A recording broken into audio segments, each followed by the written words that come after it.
Chapter 2, The Missed Opportunities. Salem, Oregon, 2 days later. Court Street, downtown.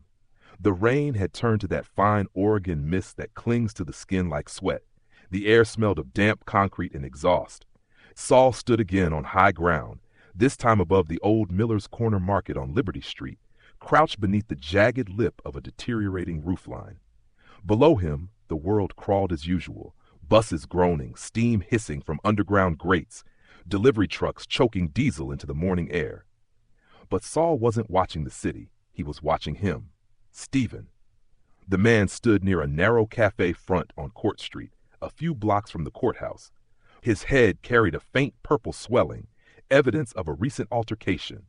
The bandage peeking from his temple had begun to brown where blood had seeped through. Yet Stephen looked unconcerned, calm even.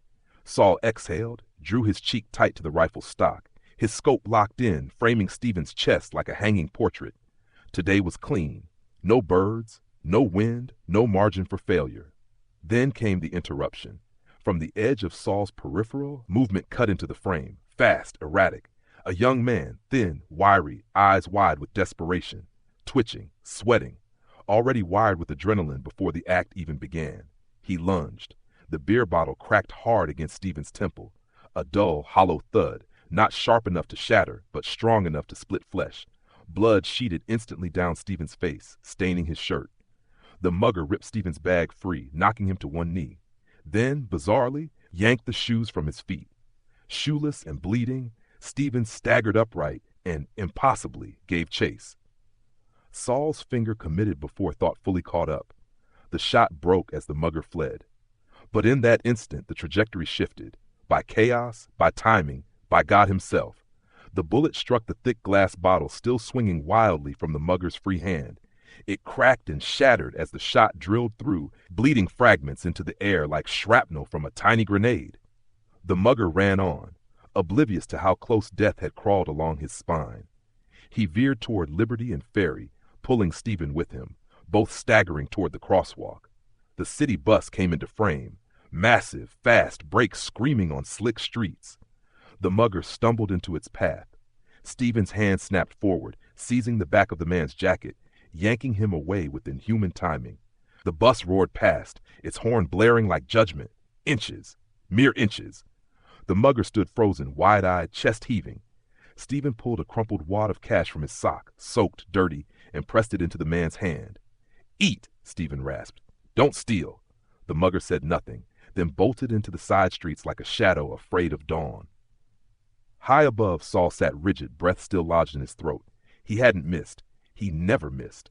Later that evening, Willamette Alley.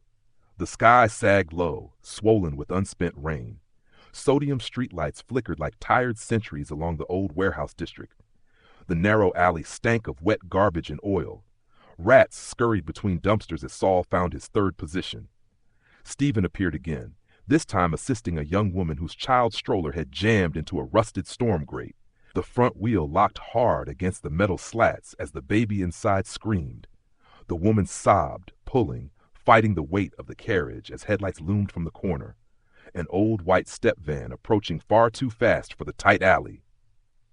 Stephen slid in beside her, his hands steady as anchors.